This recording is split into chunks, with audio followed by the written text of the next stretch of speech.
ಶ್ರೀ ಗುರುಭ್ಯೋ ನಮಃ.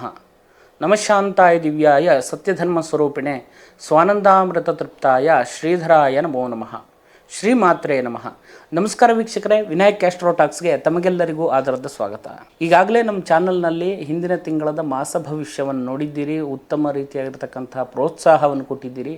ಇದೇ ರೀತಿಯಾದಂಥ ಪ್ರೋತ್ಸಾಹವನ್ನು ನಾನು ಬಯಸ್ತೇನೆ. ತಮಗೆಲ್ಲರಿಗೂ ಕೂಡ ನಾನು ಆಭಾರಿಯಾಗಿದ್ದೇನೆ. ಇವತ್ತಿನ ದಿವಸ ಜುಲೈ ತಿಂಗಳಿನಲ್ಲಿ ಗ್ರಹಸ್ಥಿತಿಗಳ ಪ್ರಕಾರವಾಗಿ ಗ್ರಹಗಳು ಸಂಚರಿಸುವಾಗ 12 ರಾಶಿಗಳಲ್ಲಿ ಯಾವ ರೀತಿಯಾಗಿರ್ತಕ್ಕಂಥ ಫಲಾಫಲಗಳಿದೆ ಅಂತ ಹೇಳುವಂಥದ್ದನ್ನು ತಿಳಿದುಕೊಳ್ಳುವ. ಪ್ರಥಮವಾಗಿ ಗ್ರಹಸ್ಥಿತಿಯನ್ನು ನೋಡುವ. ಯಾವ್ಯಾವ ರಾಶಿಗೆ ಯಾವ್ಯಾವ ಗ್ರಹಗಳ ಸ್ಥಾನ ಪಲ್ಲಟ ಇದೆ ಅಂತ ಹೇಳುವಂಥದ್ದನ್ನು ತಿಳಿದುಕೊಳ್ಳುವ. 6ನೇ ತಾರೀಕು ಕರ್ಕಾಟಕ ರಾಶಿಗೆ ಶುಕ್ರನ ಪ್ರವೇಶವಾಗುವಂಥದ್ದು. ಅದೇ ರೀತಿಯಾಗಿ 12ನೇ ತಾರೀಕು ವೃಷಭ ರಾಶಿಗೆ ಕುಜನ ಪ್ರವೇಶವಾಗುವಂಥದ್ದು. ಅದೇ ರೀತಿ 16ನೇ ತಾರೀಕು ಕರ್ಕಾಟಕ ರಾಶಿಗೆ ರವಿಯ ಪ್ರವೇಶವಾಗುವಂಥದ್ದು. 19ನೇ ತಾರೀಕು ಸಿಂಹ ರಾಶಿಗೆ ಬುಧನ ಪ್ರವೇಶವಾಗುವಂಥದ್ದು. ಅದೇ ರೀತಿ 31ನೇ ತಾರೀಕು ಸಿಂಹ ರಾಶಿಗೆ ಶುಕ್ರನ ಪ್ರವೇಶವಾಗುವಂಥದ್ದು. ಹೀಗಿದೆ ಗ್ರಹಸ್ಥಿತಿ ವೀಕ್ಷಕರೇ. ಹಾಗಾದರೆ ಈ ತಿಂಗಳಿನಲ್ಲಿ ವಿಶೇಷವಾಗಿರ್ತಕ್ಕಂತಹ ಒಂದು ಪೌರ್ಣಿಮೆ ಬರಲಿದೆ. ಅದು ಗುರುಪೂರ್ಣಿಮೆ. ನಮ್ಮ ಮಾರ್ಗದರ್ಶಕರನ್ನು, ನಮ್ಮ ಗುರುವನ್ನು, ಅದೇ ರೀತಿ ವಿದ್ಯಾಭ್ಯಾಸ, ಜೀವನ ಎಲ್ಲವುದನ್ನು ಕಲಿಸಿಕೊಟ್ಟಂತಹ ತಂದೆ ತಾಯಿಯರನ್ನು, ಗುರುಗಳನ್ನು ಎಲ್ಲವರನ್ನು ಕೂಡ ನಾವು ಈ ಸಂದರ್ಭದಲ್ಲಿ ಸ್ಮರಣೆ ಮಾಡುವಂತಹ ದಿವಸ ಆಗಿದೆ. 21ನೇ ತಾರೀಕು ಗುರುಪೂರ್ಣಿಮೆ ಇರುವಂಥದ್ದು. ಅವತ್ತಿನ ದಿವಸ ನಮ್ಮ ಎಲ್ಲ ಗುರುಗಳನ್ನು ಕೂಡ ನಾವು ಸ್ಮರಣೆ ಮಾಡುವಂಥದ್ದು, ಗುರುಗಳಿಗೆ ವಿಧೇಯರಾಗಿರುವಂಥದ್ದು, ಗುರುವಿನ ಭಕ್ತಿ, ಗುರುವಿನಲ್ಲಿ ಇರುವಂಥ ಶ್ರದ್ಧೆ, ಅದೇ ರೀತಿಯಾಗಿ ಗುರುಗಳು ಹಾಕಿಕೊಟ್ಟಂತಹ ಮಾರ್ಗ ನಮ್ಮ ಜೀವನದಲ್ಲಿ ಸಕಲ ವಿಷಯದಲ್ಲಿಯೂ ಕೂಡ ಸಂಸ್ಕಾರವಂತರಾಗಿ ತಗೊಂಡು ಹೋಗಲಿಕ್ಕೆ ಅನುಕೂಲ ಮಾಡಿಕೊಡುವಂತಹ ಒಂದು ಶಕ್ತಿಯಾಗಿರುವಂಥದ್ದು ಗುರುವಿಂದಾಗಿದೆ ವೀಕ್ಷಕರೇ. ಹಾಗಾದ ಕಾರಣ ನಾವೆಲ್ಲರೂ ಕೂಡ 21ನೇ ತಾರೀಕು ಗುರುಪೂರ್ಣಿಮೆಯನ್ನು ಆಚರಿಸಬೇಕಾಗಿದೆ. ಇದರಿಂದಾಗಿ ಗುರುವಿನ ಅನುಗ್ರಹವನ್ನು ನಾವೆಲ್ಲರೂ ಕೂಡ ನಮ್ಮ ಜೀವನಕ್ಕೆ ಪಡಿಬೇಕಾಗಿದೆ ವೀಕ್ಷಕರೇ. ನಾವು ಈ ತಿಂಗಳಿನಲ್ಲಿ ಗ್ರಹಸ್ಥಿತಿ ಪ್ರಕಾರ ಗೋಚಾರ ಫಲವನ್ನು ತಿಳಿದುಕೊಳ್ಳುವ. ಇದು ಗೋಚಾರ ಫಲವಾಗಿರುವುದರಿಂದಾಗಿ ನಿಮ್ಮ ವೈಯಕ್ತಿಕ ಜಾತಕದಲ್ಲಿ ದಶಾಭುಕ್ತಿ ಫಲ ಇರಬಹುದು, ಅಥವಾ ಗೋಚಾರ ಫಲವು ಕೂಡ ಇಂಡಿವಿಜುವಲ್ ಆಗಿರ್ತಕ್ಕಂತಹ ಜಾತಕದಲ್ಲಿ ಫಲಗಳು ಬೇರೆ ಇರ್ತವೆ. ನಿಮ್ಮ ಜಾತಕವನ್ನು, ಜನ್ಮಕುಂಡಲಿಯನ್ನು ನುರಿತ ಜ್ಯೋತಿಷ್ಯರಲ್ಲಿ, ದೈವಜ್ಞರಲ್ಲಿ ವೀಕ್ಷಣೆ ಮಾಡಿಕೊಂಡು ಪರಿಹಾರವನ್ನು ಕಂಡುಕೊಳ್ಳಿ. ಅದೇ ರೀತಿ ಗೋಚಾರ ಫಲವನ್ನು ನಾವು ಇವತ್ತಿನ ದಿವಸ ತಿಳಿದುಕೊಳ್ಳುವ. ಧನುರಾಶಿಯವರಿಗೆ ಈ ತಿಂಗಳಿನಲ್ಲಿ ಯಾವ ರೀತಿಯಾಗಿರ್ತಕ್ಕಂಥ ಫಲಾಫಲಗಳಿದೆ ಅಂತ ಹೇಳುವಂಥದ್ದನ್ನು ತಿಳಿದುಕೊಳ್ಳುವ. 6ನೇ ಸ್ಥಾನದಲ್ಲಿ ಗುರು ಇರುವಂಥದ್ದು. ಸಾಕಷ್ಟು ಒತ್ತಡಗಳನ್ನು, ಸಾಕಷ್ಟು ಜವಾಬ್ದಾರಿಗಳನ್ನು, ಸಾಕಷ್ಟು ಮಾಡಬೇಕಾದಂಥ ಕೆಲಸಗಳೆಲ್ಲವೂ ಕೂಡ ಪೆಂಡಿಂಗಲ್ಲಿದೆ ಅಂತ ಹೇಳುವಂತಹ ಹೆದರಿಕೆಗಳು ಈಗಾಗಲೇ ಆರಂಭ ಆಗಿರುತ್ತೆ. ಏನೂ ಹೆದರಬೇಡಿ, ಯಾವುದೇ ಕಾರಣಕ್ಕೂ ಯೋಚನೆ ಮಾಡಲಿಕ್ಕೆ ಹೋಗಬೇಡಿ, ಮನಸ್ಥಿತಿಯನ್ನು ನೆಗೆಟಿವ್ಗೆ ತಗೊಂಡು ಹೋಗಕ್ಕೆ ಹೋಗಬೇಡಿ, ಪಾಸಿಟಿವ್ ಆಗಿರಿ. ಇವತ್ತು ಏನೋ ಕಷ್ಟಗಳಿರಬಹುದು, ಆದರೆ ನಾಳೆಯ ಒಂದು ಗ್ರಹಸ್ಥಿತಿ ಪ್ರಕಾರವಾಗಿ, ಅಂದರೆ ಈ ತಿಂಗಳು ಅಥವಾ ಮುಂದಿನ ತಿಂಗಳಿನ ಒಂದು ಗ್ರಹಸ್ಥಿತಿ ಪ್ರಕಾರವಾಗಿ ಒಳ್ಳೆಯ ಫಲಗಳು ನಿಮಗೆ ಸಿಗುತ್ತೆ. ನೀವು ಮಾಡುವಂತಹ ಕೆಲಸ ಕಾರ್ಯದಲ್ಲಿ ಅಥವಾ ತಗೊಂಡಂತಹ ಒಂದು ಯೋಜನೆಯಲ್ಲಿ ಅದನ್ನು ಪರಿಪೂರ್ಣವಾಗಿ ಮುಗಿಸುವಂತಹ ಶಕ್ತಿಯನ್ನು ಖಂಡಿತವಾಗಿ ಆ ದೇವರು ನಿಮಗೆ ಖಂಡಿತವಾಗಿ ಕೊಡ್ತಾನೆ. ಈ ಗ್ರಹಸ್ಥಿತಿ ಪ್ರಕಾರವಾಗಿಯೂ ಕೂಡ ಅನುಕೂಲವಾಗಿ ಬರುತ್ತೆ ವೀಕ್ಷಕರೇ.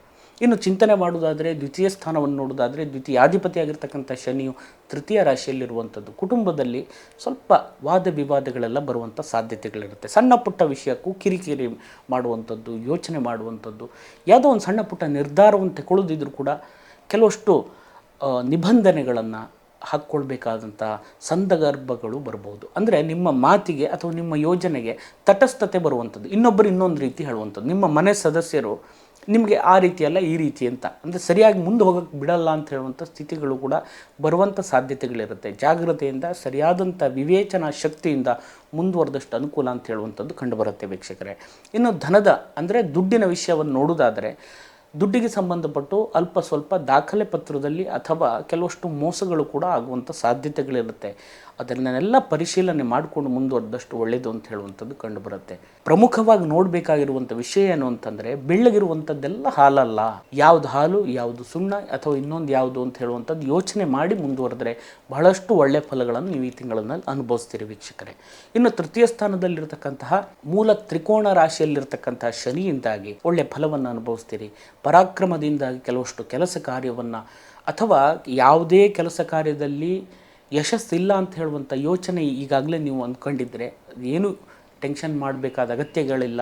ಗ್ರಹಸ್ಥಿತಿ ಪ್ರಕಾರವಾಗಿ ಒಳ್ಳೆಯ ಫಲಗಳನ್ನು ನೀವು ಈ ಸಂದರ್ಭದಲ್ಲಿ ಪರಿಪೂರ್ಣವಾಗಿ ಮುಗಿಸುವಂಥ ಯೋಗಗಳಿದೆ.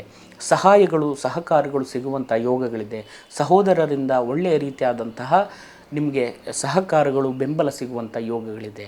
ಇನ್ನು ಚತುರ್ಥ ಸ್ಥಾನವನ್ನು ನೋಡೋದಾದರೆ ಚತುರ್ಥಾಧಿಪತಿಯಾಗಿರ್ತಕ್ಕಂಥ ಗುರು 6ನೇ ಸ್ಥಾನದಲ್ಲಿರುವಂಥದ್ದು ಮತ್ತು 4ನೇ ಸ್ಥಾನ ಅಂದರೆ ಚತುರ್ಥ ಸ್ಥಾನದಲ್ಲಿ ರಾಹುವಿನ ಸಂಚಾರ ಇರುವುದರಿಂದಾಗಿ ಅಲ್ಪ ಸ್ವಲ್ಪ ತಾಯಿಯ ಆರೋಗ್ಯದಲ್ಲಿ ವ್ಯತ್ಯಾಸಗಳನ್ನು ಕಾಣಬಹುದು. ಮತ್ತು ನಿಮ್ಮ ಭೂಮಿಯಲ್ಲಿ ಕೆಲವಷ್ಟು ಅಭಿವೃದ್ಧಿಗೋಸ್ಕರವಾಗಿ ಮಾಡಬೇಕಾದಂಥ ಕೆಲಸ ಕಾರ್ಯಕ್ಕೆ ನೀವು ನಿಮ್ಮನ್ನು ತೊಡಗಿಸಿಕೊಳ್ಳುವಂಥ ಯೋಗಗಳನ್ನು ಈ ಸಂದರ್ಭದಲ್ಲಿ ಕಾಣ್ತೀರ ವೀಕ್ಷಕರೇ.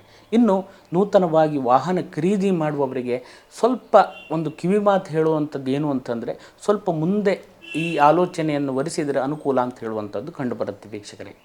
ಇನ್ನು ಪಂಚಮ ಸ್ಥಾನವನ್ನು ನೋಡೋದಾದರೆ ಪಂಚಮ ಸ್ಥಾನದಲ್ಲಿ ತನ್ನ ಸ್ವಕ್ಷೇತ್ರದಲ್ಲಿ ರುಚಕ ಯೋಗ ಪ್ರಧಾನಾದಂಥ ವ್ಯಯಾಧಿಪತಿಯಾಗಿರ್ತಕ್ಕಂತಹ ಕುಜನು ತನ್ನ ಸ್ವಕ್ಷೇತ್ರದಲ್ಲಿರೋದರಿಂದಾಗಿ ಉತ್ತಮ ಫಲವನ್ನು ಕಾಣುವಂಥ ಯೋಗಗಳಿದೆ. ಕುಜನಿಂದಾಗಿ ಭೂಮಿಗೆ ಸಂಬಂಧಪಟ್ಟು ಲ್ಯಾಂಡ್ ಡೆವಲಪರ್ಸ್ ಆಗಿರ್ಬೋದು, ರಿಯಲ್ ಎಸ್ಟೇಟ್ ಉದ್ಯಮಗಳಾಗಿರ್ಬೋದು ಅಥವಾ ಹೋಟೆಲ್ ಉದ್ಯಮದವರಾಗಿರ್ಬೋದು, ಎಲ್ಲರಿಗೂ ಕೂಡ ಒಳ್ಳೆಯ ಫಲಿತಾಂಶ ಸಿಗುವಂಥ ಯೋಗಗಳು ಈ ಸಂದರ್ಭದಲ್ಲಿರುತ್ತೆ.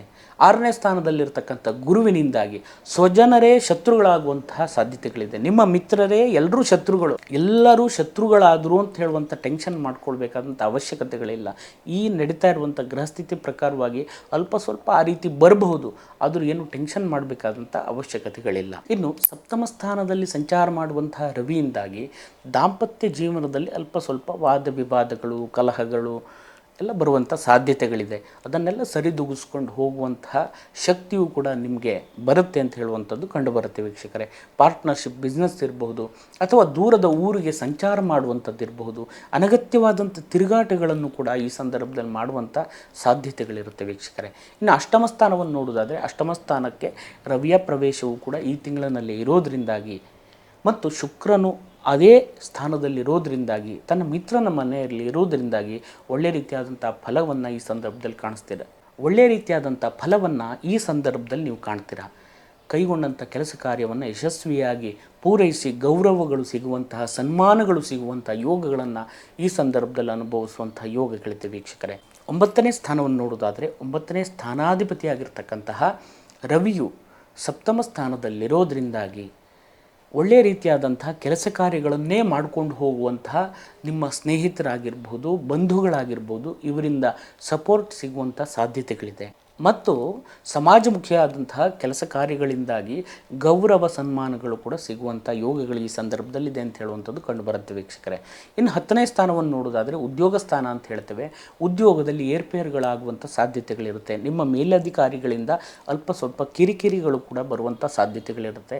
ನಿಮ್ಮ ಒಟ್ಟಿಗಿರತಕ್ಕಂತಹ ಉದ್ಯೋಗ ಮಾಡುವವರಿಂದ ಒಳ್ಳೆಯ ಸಪೋರ್ಟ್ ಕೂಡ ಈ ಸಂದರ್ಭದಲ್ಲಿ ಸಿಗುತ್ತೆ ಅಂತ ಹೇಳುವಂಥದ್ದು ಕಂಡುಬರುತ್ತೆ ವೀಕ್ಷಕರೇ.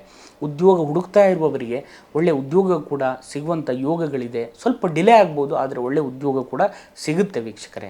ಇನ್ನು ಲಾಭಸ್ಥಾನ 11ನೇ ಸ್ಥಾನವನ್ನು ನೋಡೋದಾದರೆ ಶುಕ್ರನು ತನ್ನ ಮಿತ್ರನ ಮನೆಯಲ್ಲಿ ಇರೋದರಿಂದಾಗಿ ಒಳ್ಳೆಯ ಫಲವನ್ನು ಈ ತಿಂಗಳಿನಲ್ಲಿ ಕಾಣುವಂಥ ಯೋಗಗಳಿದೆ. ಪ್ರಯತ್ನ ಪಟ್ಟಂಥ ಕೆಲಸ ಕಾರ್ಯದಲ್ಲಿ ಒಳ್ಳೆಯ ಲಾಭಾಂಶವನ್ನು ಗಳಿಸುವಂಥ ಯೋಗಗಳಿದೆ ಅಂತ ಹೇಳುವಂಥದ್ದು ಕಂಡುಬರುತ್ತೆ ವೀಕ್ಷಕರೇ. ಇನ್ನು 12ನೇ ಸ್ಥಾನಾಧಿಪತಿಯಾಗಿರ್ತಕ್ಕಂಥ ಕುಜನು ರುಚಕ ಯೋಗ ಪ್ರಧಾನ ಆಗಿರೋದ್ರಿಂದ ಖರ್ಚು ವೆಚ್ಚದ ವಿಷಯದಲ್ಲಿ ಸ್ವಲ್ಪ ಜಾಗೃತೆಯಾಗಿರಿ. ಒಳ್ಳೆಯ ಲಾಭಾಂಶ ಬಂದರೂ ಕೂಡ ಅನಗತ್ಯವಾದಂಥ ಖರ್ಚು, ಅನಗತ್ಯವಾದಂಥ ತಿರುಗಾಟ, ದುಶ್ಚಟಕ್ಕೆ, ದುರ್ಮಾರ್ಗಕ್ಕೆ ನಿಮ್ಮ ಮನಸ್ಸನ್ನು ಹರಿಬಿಡಬೇಡಿ.